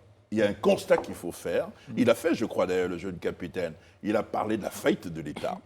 C'est évident. Moi, je suis persuadé. Excusez-moi parce que je parle brutalement. Je dis vraiment ce que je pense. Dans le Sahel, nous n'avons pas encore le médicament qu'il faut pour régler la question. Élisée le disait sur le plateau tout à l'heure. C'est pas le tout sécuritaire qui va nous arranger. Ouais. Mais est-ce que vous comprenez ce qui se passe? Vous, moi, j'ai écrit 4 ou 5 bouquins, dont 3 sur ce dossier. Mais vous avez des gens, il n'y a pas 1 millier de terroristes dans le Sahel. C'est ça. Ils n'ont pas d'avion, ils n'ont pas de tank, madame. Et on n'arrive pas à les vaincre. Mais c'est parce qu'on n'a pas le médicament. Je suis persuadé que le premier médicament, c'est le développement, c'est la démocratie. Si vous n'avez pas ça, ça ne fonctionne pas. Est-ce que ça ne ressemble pas étrangement, pour faire des parallélismes des formes, ça ne ressemble pas également à la situation de l'État islamique? Comme tout le monde savait où il se trouve, il n'avait pas d'avion, il n'avait pas de tank, et puis... Si je connais un mouvement, pour ranger la modestie au placard, je connais très bien le mode de fonctionnement de l'État islamique, parce qu'au départ, en 2012, c'était ce qu'on appelait le Moujao, le mouvement pour l'unicité et le djihad en Afrique de l'Ouest, basé à Gao. Et donc, il s'est métastasé dans la région des 3 frontières. Mais j'étais quoi? Ils étaient 20, 25. Qu'est-ce qu'ils ont fait? Vous avez au Sahel, par exemple, dans des localités où vous avez des populations qui n'ont pas à manger, qui ne peuvent pas se soigner. Ils exploitent la pauvreté? Bien sûr. Qu'est-ce qu'ils font? Ils vont chercher dans les pays voisins, ils vont former des infirmiers d'État qui viennent soigner les populations. Il y a l'absence de l'État. Je ne veux pas justifier le terrorisme. Je ne veux pas soutenir le terrorisme. Même de manière infinitésimale, je ne peux pas le faire. Mais la réalité, c'est que nous sommes responsables de ce qui s'est passé, de ce qui se passe. Et donc, pour revenir à ce que tu disais, évidemment, ce sont les limites des coups d'État. Justement. Les coups d'État ne règlent pas les problèmes, madame. Les coups d'État déplacent les problèmes. Il faut avoir le courage, je le dis. C'est vrai que derrière chaque mauvais politicien, il y a un putschiste en puissance. Si la démocratie fonctionnait dans nos pays, il n'y aurait pas eu de coup d'État. Pourquoi? Parce qu'un pays, on a beau parler de la France, de l'Allemagne, si vous avez un coup d'État aujourd'hui en France, c'est impossible. Vous savez pourquoi? Parce que vous aurez des milliers de personnes dehors. C'est ça. Nous avons une conscience nationale. Ce qui nous manque dans nos pays, c'est cette conscience nationale. Et aussi, quand on évoquait les pistes de solutions tout à l'heure, on parlait de la nécessité pour les pays, en tout cas de la sous-région, de rester soudés pour venir donc retomber sur la question diplomatique des 46. On va revenir sur les 46, je sais que ça vous brûle. Lorsque vous avez par exemple aujourd'hui le Burkina qui achète des hélicoptères, le Mali achète les mêmes hélicoptères, le Niger achète les mêmes hélicoptères, ça n'a pas de sens, madame. Puisqu'on parle de la zone des 3 frontières. Le Mali achète des hélicoptères, les hélicoptères doivent servir à combattre le terrorisme au Mali, au Burkina et au Niger. Et au Niger, maintenant, d'acheter des tanks. Ouais. C'est ça. Juste répartition. Mais bien sûr, madame. Jouer la complémentarité, en fait. Exactement. Les micronations ne peuvent plus fonctionner. On ne peut plus. Il faut franchement, dans la région, un plan de lutte contre le terrorisme, un plan transversal. Nos problèmes sont les mêmes. Mais justement, Serge Daniel, Oui. vous êtes un homme intelligent et je pense que comme vous, il y en a à la tête des États. Pourquoi cette solution qui semble finalement si basique? Je vais vous dire, il y a un nationalisme ombrageux. Ils sont jaloux de leur souveraineté. Tu as parfaitement raison. C'est ce que j'appelle le nationalisme ombrageux. C'est ça. On va vous dire, il y a le drapeau national. Vous savez qu'un gouverneur des États-Unis, d'un État américain, a plus de pouvoir, par exemple, qu'un président africain. Il faut aller vers le fédéralisme à un moment. Nous ne pouvons pas nous en sortir seuls. Et vous le voyez, parce que moi j'aime beaucoup voyager, quand vous allez à une frontière Mali-Burkina, Mali-Côte d'Ivoire, mais c'est incroyable. Quand vous voyez le va-et-vient des populations, je vous dis, mais eux, ils ont compris. C'est vrai. Mais nous n'avons pas compris. Je suis persuadé. Ils sont intelligents, mais ils sont narcissiques un peu. Excusez-moi de parler comme ça. Madame, parlons des 49 si vous voulez. Non, mais j'évoquais ça parce que je trouve aussi que ça a un lien sur le plan diplomatique. Quand on voit des pays frères comme le Mali et la Côte d'Ivoire évoquer une telle question parlant des 49, ça aurait pu créer une vraie crise diplomatique dans un contexte sécuritaire qui n'est pas le plus favorable. Je suis parfaitement de votre avis. Vous voulez dire quelque chose peut-être? Oui, moi je voulais sur deux choses. Déjà, la première, revenir un peu sur la question de la lutte contre le terrorisme, notamment la question de le développement qui pourrait être un palliatif vraiment à la question du terrorisme. Et c'est effectivement ce que nos États ont compris, notamment en Côte d'Ivoire, avec la zone frontalière du Nord, apporter le développement parce qu'effectivement on a compris que c'était l'une des choses qui pouvait contrecarrer effectivement le terrorisme. Revenant sur la question des 49 Ivoiriens, vous qui étiez au Mali, ou du moins qui êtes au Mali, est-ce que vous pouvez nous expliquer un peu quelles étaient les coulisses de cette affaire? Qu'est-ce qui s'est réellement passé? Pourquoi on est arrivé dans cette impasse? Je crois que quelqu'un a dit l'affaire est derrière nous. Oui, c'est peut-être derrière nous, mais c'est déjà bien de comprendre en fait. Et je vais vous dire, je suis en train d'écrire un livre là-dessus, qui s'appelle 49. Je vous donne le titre. D'accord. Attention, il ne faut pas le piquer. Non, pas du tout. On va même baisser des éléments au dossier. On a l'exclusivité. On va baisser des éléments au dossier. Et donc, je pense qu'il n'y a ni vainqueur ni vaincu. Je pense fondamentalement que si l'ONU, dès le départ, avait dit voilà ce que nous pensons, enfin, la position de l'ONU a varié. C'est ça qui a fait peur aux Maliens. Ils se sont dit, mais si l'ONU dit que ce ne sont pas des militaires de l'ONU, ça pose quand même problème. Est-ce que vous voyez? Deuxième élément, je pense que l'Allemagne n'a pas été directe à un moment. C'est-à-dire que l'Allemagne n'a pas été directe parce que, oui, elle n'a pas voulu se prononcer, etc. Il y avait un doute. Et vous êtes quand même dans un régime d'exception au Mali. Bien sûr. Et donc ça fait peur. Je pense qu'il n'y a ni vainqueur ni vaincu.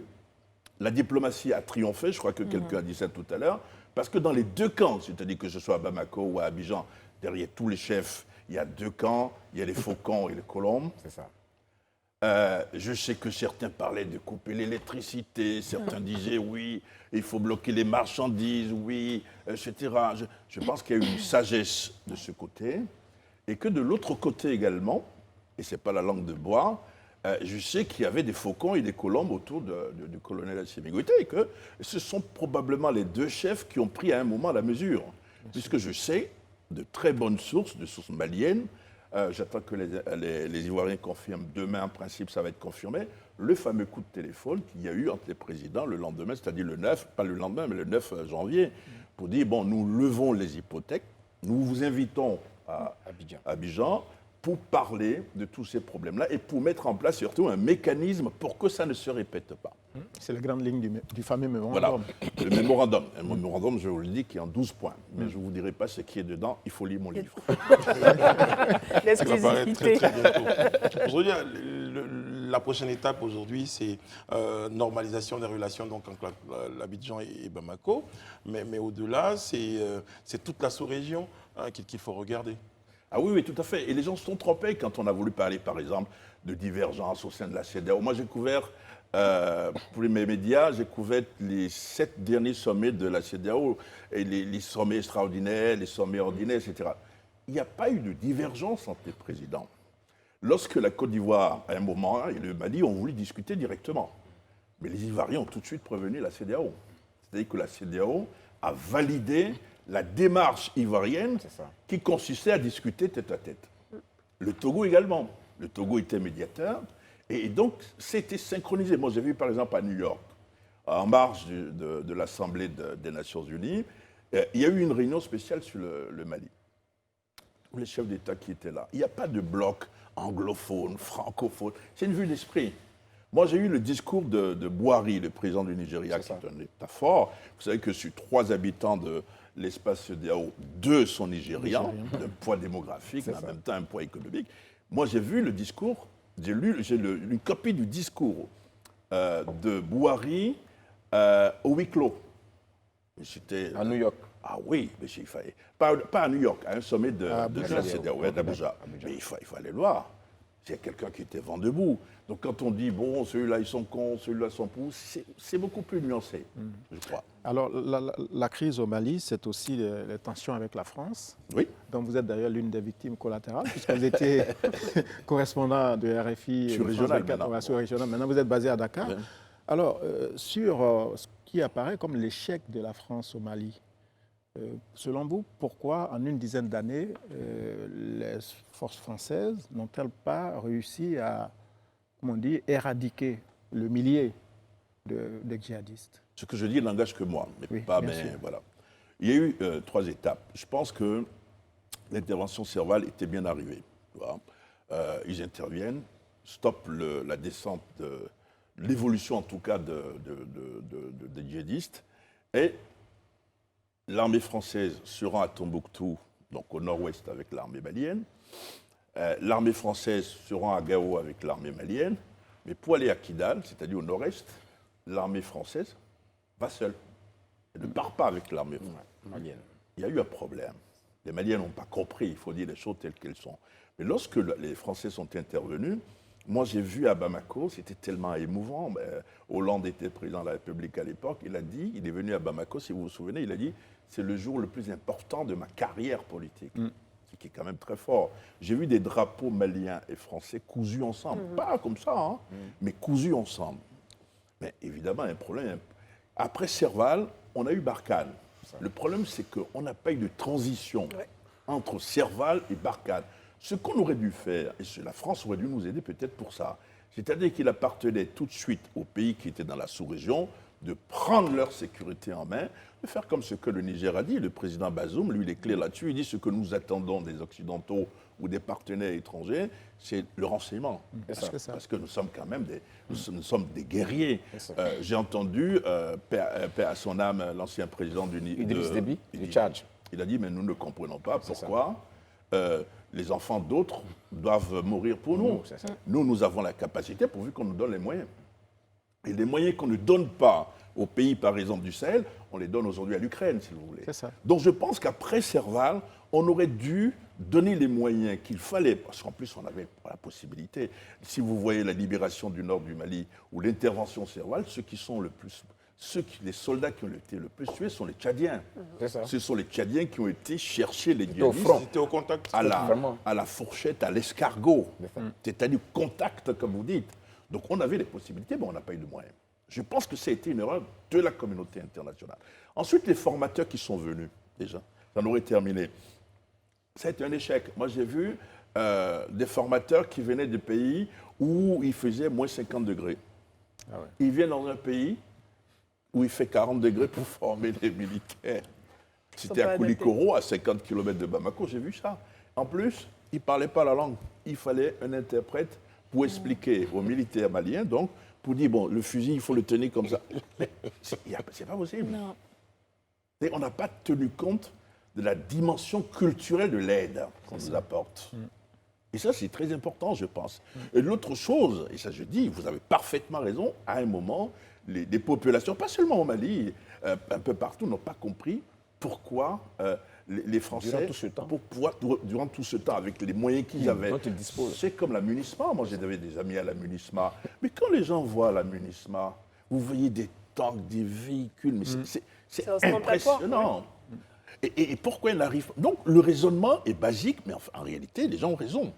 Est-ce que vous pensez que ce sentiment anti-français il n'y a pas de sentiment anti-français. va s'approfondir, ou il va aller en déliquescence? Il faut changer de paradigme.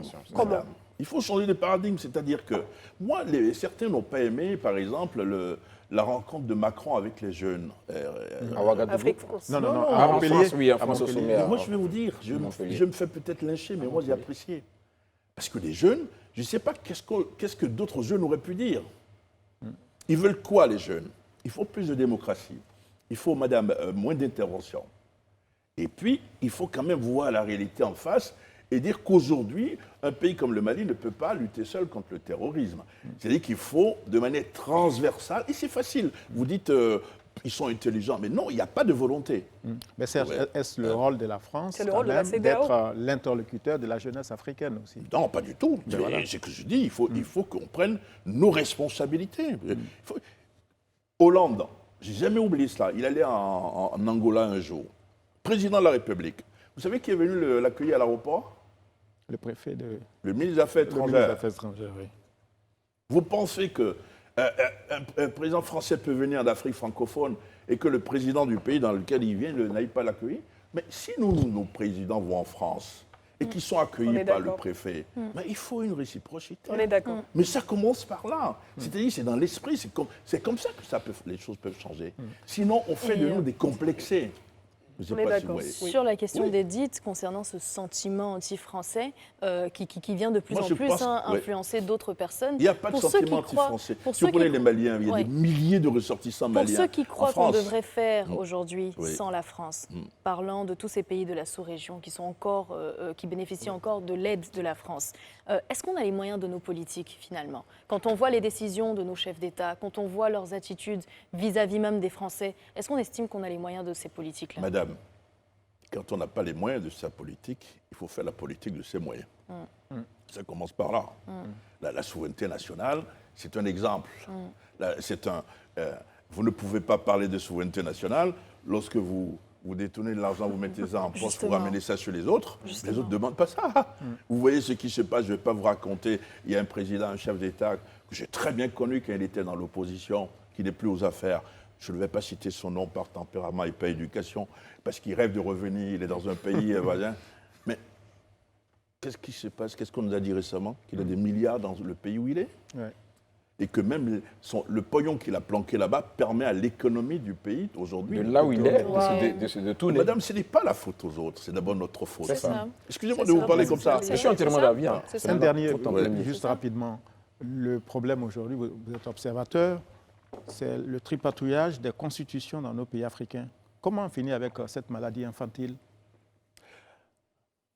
Là aussi, il faut un SMIC politique. C'est-à-dire que la loi je crois qu'ils ont augmenté les salaires il y a 2 ans ici, 3 ans. Non, il y a quelques semaines. Le SMIC. Le SMIC. Oui, il y a quelques semaines. De la même manière, sur le plan salarial, vous avez un SMIC, politiquement, il faut un SMIC. C'est-à-dire que qu'on soit de gauche, qu'on soit de droite, il faut qu'on s'entende sur un minimum. C'est-à-dire, il n'y a pas de gêne. Notre pays, c'est la Côte d'Ivoire, c'est le drapeau national. Donc, il faut qu'on s'entende sur un minimum. Société civile, c'est tout, c'est simple. Et nous avons les lois de la République pour ça. Il faut arrêter d'ensanglanter la République, madame. Est-ce que nous avons des institutions fortes? Il faut des institutions fortes. Mais si nous pouvons. Mais qui les renforce? Mais si, vous savez, c'est la société civile. C'est dommage, je n'ai pas participé au débat sur les étudiants. Mais les étudiants reproduisent ce qu'ils voient dans la société. Bien sûr. Quelqu'un a parlé tout à l'heure de l'appendice des supplétifs. de supplétifs. Des partis politiques. Mais ça, c'est pas seulement ici. Moi, j'ai couvert des machettes à Bamako, dans l'université de Bamako. Vous avez des jeunes qui se battent avec des machettes. Mais parce qu'il n'y a pas ce SMIC. Ouais. Voilà. Sœur Daniel, ça a été un vrai plaisir. C'est moi. On aura certainement d'autres occasions. Et on attend le livre, la sortie du livre. Voilà, Il revient. je vais venir avec plaisir ici. On sera là, on va commenter, on va décrypter le livre. Je vais terminer en vous disant, vous savez, moi j'ai 60 ans, je suis un vieux monsieur. Mademoiselle me regardait tout à l'heure, mais moi je suis un vieux monsieur. Voilà, donc, je suis plus à la mode. Mais vous savez que j'ai bien envie de revenir travailler en Côte d'Ivoire. Je suis passé sur une chaîne qui n'est pas concurrente, on peut les citer il n'y a pas longtemps. NCI. Et ici, je suis très heureux. La parole est libre. J'attendais à ce qu'on me dise, tu es ici, il ne faut pas parler comme ça. Chez nous, ça n'existe pas. Ça. Chez nous, ça n'existe pas, c'est la télé. Et bravo. Merci beaucoup, Sœur Daniel. Merci d'avoir été dans notre compagnie. On veut aller vers la Mais c'est démocratie ça, vraie. voilà. et Il avancer. faut être responsable, mais il faut dire les choses telles qu'elles sont. Exactement. Voilà. Factuel. Et ça me fait plaisir de te revoir. Merci Serge. On va parler de votre émancipation sur ce plateau. Enfin, le programme Élysée Boloum. On a été très heureux d'attendre votre compagnie. Prochaine escale. Merci. Pour ce rendez-vous, c'est demain sur ce même plateau. Merci Serge Daniel. Merci à vous, bientôt. téléspectateurs. À très très bientôt. Que Dieu veille sur vous, qui veille sur la Côte d'Ivoire. À demain.